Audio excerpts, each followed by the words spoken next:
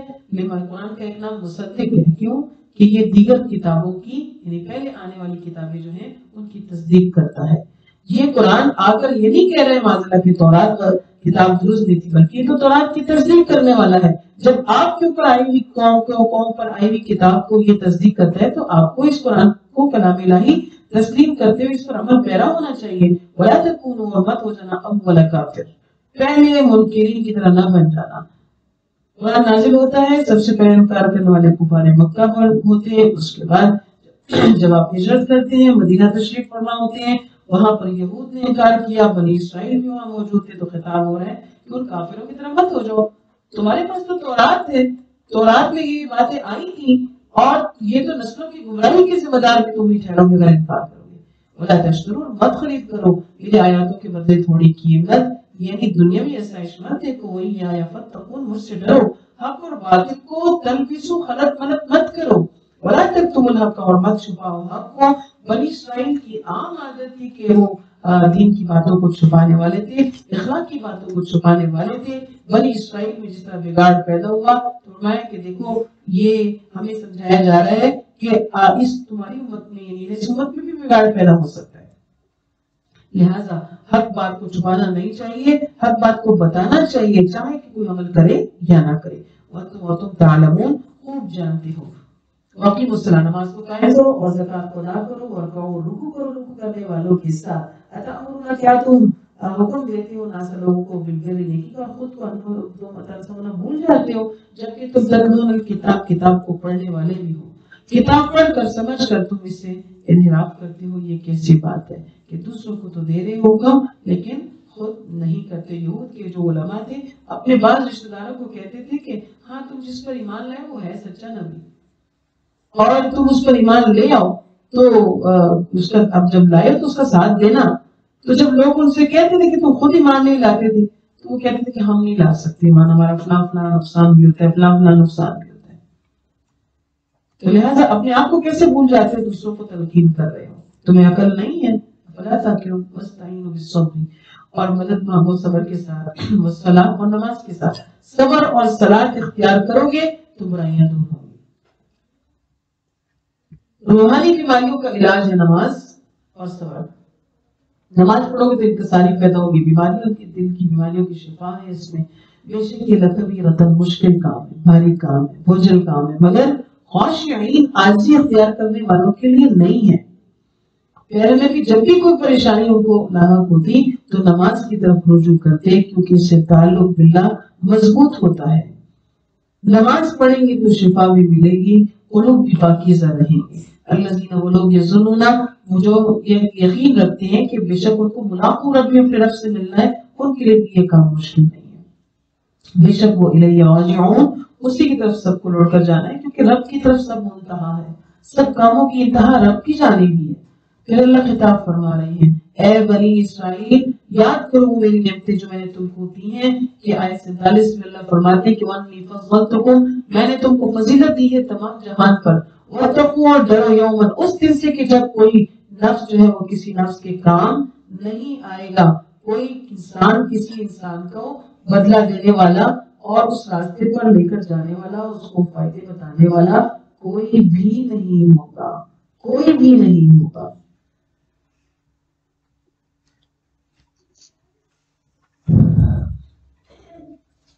ولا يقبل منها، اور نہ ہی ان سے قبول کی جائے گی وہاں پر کوئی بھی شفاعت و سفارش۔ اس پر غور کرتے ہوئے ساتھ چلیں کہ دنیا میں جب کوئی مشکل ہوتی ہے یا تو کوئی بندہ کام آتا ہے یا کوئی سفارش کام آتی ہے، پھر ولا يؤخذ منها عدل، کوئی فدیہ قبول نہیں ہوگا، یا کوئی مجرت دے کر، کوئی مال دے کر خود کو چھڑایا جا سکتا ہے، نہیں تو ولا هم ينصرون، کوئی بیرونی مدد آ سکتی ہے، کسی قسم کی بھی کوئی جتھا بندی کام آ سکتی ہے، لیکن قیامت کے دن ان میں سے کوئی بھی کام نہیں آئے گا۔ وَإِذْ نَجَّيْنَاكُمْ، اور یاد کریے جو اور اس کا لفظ آئے گا، اس کا لفظی ترجمہ ہے واو اور از، جب، لیکن جب ہم اس کو آیت کے ساتھ سمجھتے ہیں تو اس کا ترجمہ یوں کرتے ہیں اور یاد کرو کہ جب، یعنی یاد کرو جب نجیناکم، ہم نے تم کو نجات دی تھی، کس سے؟ فرعون کی قوم سے، یسومونکم، وہ مبتلا رکھتا تھا تم کو سوء العذاب، برے عذاب میں، ذلت ناک برائی میں ڈالتا تھا، کہ وہ ذبح کر رہا تھا ابناءکم، تمہارے بیٹے، اور زندہ رکھ رہا تھا نساءکم، تمہاری عورتوں کو، اپنی غلامی کے لیے زندہ چھوڑتا تھا، اور بیٹے جو وہ قتل کر دیتا تھا، کیونکہ اس تک یہ بات پہنچی تھی کہ بنی اسرائیل میں کوئی ایک ایسا بچہ پیدا ہوگا جو اس کی سلطنت کے لیے نقصان دہ ہوگا اور اس کی موت کا باعث بنے گا۔ تو لہٰذا اس نے کہا کہ نہ بچے بنی اسرائیل کے ٹھہرے، بنی اسرائیل کے، اور نہ ہی جو وہ جوان ہو، نہ ہی وہ میرے قاتل بنے، تو اس نے بچوں کو ذبح کرنا شروع کر دیا اور بیٹیوں کو زندہ کر چھوڑنا شروع کر دیا۔ اللہ نے فرمایا بنی اسرائیل، یہ بڑی بلا آزمائش تھی تمہارے اوپر تمہارے رب کی طرف سے، اور اس وقت کو بھی اس فرق نہ یاد کرو کہ جب ہم نے پھاڑا دیا تھا تمہارے لیے بحر، دریا کو، دریا پھاڑ دیا تو مطلب تھا جیسے ایک دوپٹہ چیر کے پھاڑ دیا جائے، تو ایسے اللہ نے دریا کو دو حصوں میں پھاڑ دیا تھا، جس کی تفصیل آگے قرآن خود بیان کرے گا، وہاں پڑھیں گے انشاءاللہ، کہ ہم نے پھر تم کو نجات دی۔ کس سے نجات دی؟ فرعون سے، جو 12 لاکھ کا مشتمل ایک لشکر جو حضرت موسیٰ اور ان کے لشکر کے پیچھے آیا تھا، اللہ نے اس سے ان کو نجات دی کہ وہ اسی دریا کے اندر غرق ہو گئے، اور جب وہ غرق ہو رہے تھے تم دیکھ رہے تھے۔ وَإِذْ وَعَدْنَا، آیت 51 میں اللہ فرماتے ہیں کہ جب وعدہ لیا ہم نے موسیٰ سے 40 لیلۃ راتوں کا، اللہ تعالیٰ نے بنی اسرائیل کو جو انعامات کی ان کا ایک تسلسل کے ساتھ ان آیات کے اندر ذکر ہے، اور یہ کہا کہ اس بات کو ذرا دھیان میں لاؤ کہ موسیٰ علیہ السلام کو 40 راتوں کے لیے ہم نے کوئی طور پر بلایا تھا کہ وہ تنہائی میں آ کے اعتکاف کرے۔ وعدہ جو ہے وہ 1 مہینے کا تھا، لیکن بعد میں اللہ نے اس کی مدت کو بڑھا کر 40 کر دیا، اور جب 40 رات کا اعتکاف کریں گے تو اللہ نے فرمایا کہ تب میں آپ کو کتاب دوں گا، تورات یعنی کہ تو 30 دنوں کا، 30 دنوں کا چونکہ پہلے وعدہ تھا تو آپ اس پہ جب یہ مدت بڑھ گئی 10 دن، پیچھے بنی اسرائیل جو تھے انہوں نے انتہائی بے صبری کا مظاہرہ کیا، اپنا دین ایمان ہی کھو بیٹھے، تو جب وہ 40 روز کے لیے متقف ہوئے تو سنت انہوں نے بنا لیا، بچڑے کو معبود بنا لیا، ایک گائے کے بچے کو معبود بنا لیا اور اسی کی عبادت گزاری کرنے لگے، تو لہٰذا اللہ نے فرمایا کہ تم بڑے ظالم تھے۔ اس کی بھی تفصیل انشاءاللہ جب آگے دوسری آیات میں آئیں گے وہیں پہ پڑھیں گے۔ پھر اللہ نے فرمایا کہ ثم عفونا، اتنے بڑے گناہ کے بعد ہم نے تم کو معاف کیا، کیوں معاف کیا؟ لعلکم تشکرون، تم شکر گزار بن جاؤ کہ تمہاری توبہ قبول ہوگی۔ اس طرح دی ہم نے موسیٰ کو کتاب اور فرقان تاکہ تم ہدایت پاؤ، اور جب کہا ہم نے موسیٰ سے کہ قوم بے شک تمہاری، جب موسیٰ نے اپنی قوم سے کہا کہ یا قوم تم نے تو اے قوم تم ظلم کیا اپنے اوپر، لہٰذا تم نے جو بچڑے کو معبود بنایا ہے تو تمہارا کام کیا بنتا ہے کہ فتوبوا الی بارئکم، بس تم توبہ کرو اپنے رب کے دربار میں، فاقتلوا انفسکم، اور اپنی جانوں کا قتل کرو، یعنی جن لوگوں نے شرک کا ارتکاب نہیں کیا وہ مشرکین کو قتل کریں گے، اس کے بغیر ان کی توبہ قبول نہیں ہوگی۔ بظاہر یہ بہت بڑا امتحان تھا، ذالکم، یہ تمہارے لیے بہت بہتر ہوگا تمہارے رب کے ہاں کہ تم اس بات کو مانو، فتاب علیکم، بس پھر اللہ نے تمہاری توبہ کو قبول کر لیا، جب تم نے اس شرط کو پورا کیا تو وہی توبہ قبول کرنے والا اور مہربان ہے۔ اور جب تم نے کہا کہ اے موسیٰ لن نؤمن، ذرا اس وقت کو دھیان میں لاؤ کہ جب تم نے کہا کہ اے موسیٰ ہم صبر نہیں کر سکتے، لن نؤمن، ایمان نہیں لائیں گے، لگا آپ کے اوپر یہاں تک کہ نر اللہ، ہم دیکھ نہ لیں کس کو؟ اللہ کو، جہرتن، سامنے، اتنی بڑی ڈیمانڈ کہ ہم اللہ کو دیکھیں گے تو ہم ایمان لائیں گے۔ جب انہوں نے ایسی ڈیمانڈ کیا فاخذتکم الصاعقہ، آن پکڑا ان کو ایک زلزلے نے، ایک بجلی نے، ایک تجلی نے، اور ان کی سرکشی کی کیا سزا ہوئی؟ بجلی چمکی اور سب کو فنا کر گئی۔ تم دیکھ رہے تھے کیسا ہوا۔ ثم پھر بعثناکم، ہم نے تم کو زندہ کیا، مرنے کے بعد بھی بھلا کوئی زندہ ہوا ہے۔ اللہ کا اتنا بڑا رحم ہوا موسیٰ علیہ السلام کی دعا سے کہ تمہیں ہم نے دوبارہ زندگی دے دی اور تم کو ہوش دے دیا۔ کیوں دے دیا؟ لعلکم تشکرون، تاکہ تم شکر گزار بن جاؤ، اللہ کے اطاعت گزار بن جاؤ۔ شکر اطاعت کی طرف لے کر آتی ہے، لیکن انہوں نے ایسا نہیں کیا۔ پھر اس وقت کو یاد کرو کہ وَظَلَّلْنَا سایہ کہ ہم نے تمہارے غمام باجلوں کا کہ صحرائے سینا میں جب ان کو اللہ نے وہاں پر یہ وہ جگہ ان پر مسلط کر دی تو وہاں پہ کوئی چیز ان کے لیے ایسا نہیں تھا، کوئی ان کے خیمے جو ہے وہ ظاہر بہت وقت گزر گیا وہ پٹ گئے اور ان کے لیے دھوپ سے بچنے کے لیے کچھ نہیں تھا۔ اللہ نے ان کے اوپر ایک بادلوں کا ٹکڑا بھیج دیا کہ جو ان کے اوپر رہتا اور یہ دھوپ سے بچتے تھے۔ پھر ہم نے تم پر کیا نازل کیا تھا؟ من والسلویٰ، بنی اسرائیل من و سلویٰ تم کو دیا، بنا کسی محنت اور مشقت کے تم پر لباس بھی اور کھانا پینا بھی مہیا کر دیا۔ نہ کھیتی باڑی کرو، نہ لاؤ، نہ دھو، نہ پکاؤ، اللہ کی طرف سے ایک بالکل مفت میں ان کے کھانے کا بندوبست ہوا، من اور سلویٰ۔ یہ ان کے اوپر خوراک آتی اور یہ اس سے استفادہ کرتے۔ کلو کھاؤ طیبات پاکیزہ چیزوں میں سے، ما رزقناکم جو رزق دیا ہم نے تم کو، لیکن وما ظلمنا، ہم نے ان کے اوپر ظلم نہیں کیا تھا۔ اللہ فرماتے ہیں خود اپنے اوپر ظلم کرنے والے تھے۔ اور جب ہم نے کہا کہ داخل ہو جاؤ اور اس بستی میں فکلوا پس کھاؤ منہا اس میں سے حیث شئتم جہاں سے تم چاہو رغداً کھلا، اور داخل ہونا جب اس بستی میں تو پھر کیا کرنا؟ سجدہ کرتے ہوئے۔ یہ بستی میں داخل ہونے کا حکم کیوں دیا تھا؟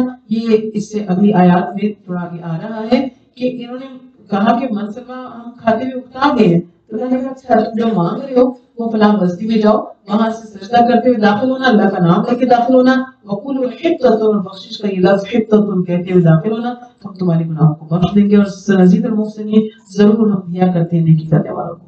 تو انہوں نے کیا کیا؟ بستی کے دروازے پہ آئے، فبدلا، بس بدل ڈالا ہم لوگوں نے ظلم کیا تھا، قولا بات کو، غیر الذی سوائے اس کی جو ان سے کی لهم کہی گئی تھی، انہوں نے اس کو بدل ڈالا، فانزل تو پس ہم نے نازل کیا ان کے اوپر جو ظلم کیا تھا ریزن عذاب آسمان سے، بما اس وجہ سے کہ کانوں وہ تھے یفسقون نافرمان تھے، نافرمانی کرنے کی وجہ سے اللہ کا عذاب ان کے اوپر آیا کہ وہ اللہ کی طرف سے اطاعت کرنے والے نہیں تھے۔ اسی طرح استسقاء جب انہوں نے مانگا تھا پانی، تو اسی وادی صحرائے سینا کے اندر کی بات یہ ہے کہ پینے کے لیے ان کے پاس پانی نہیں تھا اور یہ 12 قبائل تھے، تو انہوں نے پانی مانگا جب تو موسیٰ علیہ السلام اللہ سے دعا کی، وَإِذِ اسْتَسْقَىٰ جب مانگا پانی موسیٰ نے اپنی قوم کے لیے، تو اللہ نے فرمایا کہ ہم نے ان سے کہا کہ اضرب مارو بعصاک اپنی عصا کو حجر پتھر پر، فانفجرت وہ پھوٹ پڑے منہ اثنتا عشرۃ عینا ان میں 12 چشمے، قد علم البتہ جان لیا کل اناس مشربہم، ہر ایک گروہ نے اپنا گھاٹ، 12 کے 12 قبائل کے لیے 12 چشمے جاری ہو گئے اور ہر قبیلے نے اپنا اپنا ایک گھاٹ یا چشمہ جو ہے وہ ان کا مختص ہو گیا۔ اللہ نے ایک بڑے فساد سے بھی ان کو بچایا اور ان کی سہولت کا بھی بندوبست کیا، اتنے انعامات کیے اور کہا کہ کھاؤ اور پیو من رزق اللہ کے رزق میں سے، ولا تعصوا اور مت کرتے پھرو فی الارض زمین میں، مفسدین فساد کرتے ہوئے مت پھرو، کیونکہ اللہ نے تمہیں اپنی نعمتیں دی ہیں، ان نعمتوں کو لے کر چلو۔ اور جب تم نے کہا کہ اے موسیٰ ہم ہرگز بھی صبر نہیں کریں گے علی طعام واحد، ایک طرح کے کھانے پر، بس مانگے فدعو مانگے ہمارے اپنے رب سے، یخرج وہ نکالے ہمارے لیے مما اس میں سے تنبت الارض جو اگاتی ہے زمین، من بقلها وقثها فومها وعدسها وبصلها، یعنی ہم کو کیا کیا چیزیں چاہیے، ہمیں پکانے کی جیسے سبزیاں ہیں، ترکاریاں چاہیے، ہمیں گندم چاہیے، مسور چاہیے، پیاز چاہیے، یہ ساری چیزیں ہمیں چاہیے، ہم ایک طرح کا کھانا نہیں کھا سکتے۔ اللہ موسیٰ علیہ السلام نے سمجھایا اتستبدلون، کیا تم بدل دینا چاہتے ہو اس کو اس سے جو کہ ادنا ہے، یعنی تم کو بناؤ گے، تم اس کو اگاؤ گے، تو یہ تو ادنا چیزیں جو آسمان سے تمہارے لیے آ رہی ہے وہ اعلیٰ ہے، وہ اللہ کی طرف سے نعمت ہے اور خاص تمہارے لیے۔ تو اللہ نے ان کی اس بات کو پورا کر دیا، کہا کہ بھی تو اترو مصر اس شہر میں فإن بس بشک تمہارے لیے ہوگا ما سألتم جو تم نے سوال کیا، کیونکہ ان کو کہا گیا تھا کہ تم حطۃ کہتے ہوئے داخل ہونا، انہوں نے اس لفظ کو پلٹ دیا، حطۃ کی جگہ حنطۃ کہنے لگے، یعنی کہ بخشش کے بجائے کہا کہ ہم حنطۃ کا مطلب ہوتا ہے کہ غلہ یا چاول کے، یعنی ہم غلہ مانگنے جا رہے ہیں، یا کچھ اور الٹے الفاظ بول کر یہ اس میں داخل ہوئے اور پھر وہاں پر اللہ فرماتے ہیں جس نافرمانی کی وجہ سے ضریبت ڈال دی گئی علیہم الذلہ، ان کے اوپر ذلت اور مسکنت وباءوا، اور وہ گھیرے میں آگے بغضب من اللہ کی طرف سے غضب میں، ذالک یہ اس لیے کہ بأنہم بے شک وہ تھے یکفرون بآیات اللہ، اللہ کی آیات سے انکار کرنے والے، اور انہوں نے قتل کیا نبیوں کا بغیر الحق کی ناحق، ذالک اس لیے کہ بما عصوا وہ نافرمان تھے، وکانوا یعتدون اور وہ حد سے گزر جانے والوں میں سے تھے۔ اللہ کو حد سے گزرنا بالکل بھی پسند نہیں۔ جب اس نے من و سلوہ دیا، اتنا بڑا انعام کیا، تو اس سے بڑے بڑے انعام بھی اور ان کو دیتا، لیکن نافرمانی کی وجہ سے اللہ نے ان کے اوپر ذلت، مسکنت، محتاجگی جو ہے وہ ڈال دی ہے۔ تو اس لیے اللہ سے اس کی اطاعت کی توفیق کو ہمیشہ مانگنا چاہیے کہ اللہ دین اور دنیا کے جتنے بھی ہم امور انجام دیتے ہیں، کوئی بھی ہماری زندگی کے معاملات ہیں، اللہ وہ آپ کی اطاعت سے خالی نہ ہو۔ اللہ سبحانہ و تعالیٰ سے دعا ہے کہ وہ ہم سے راضی رہے۔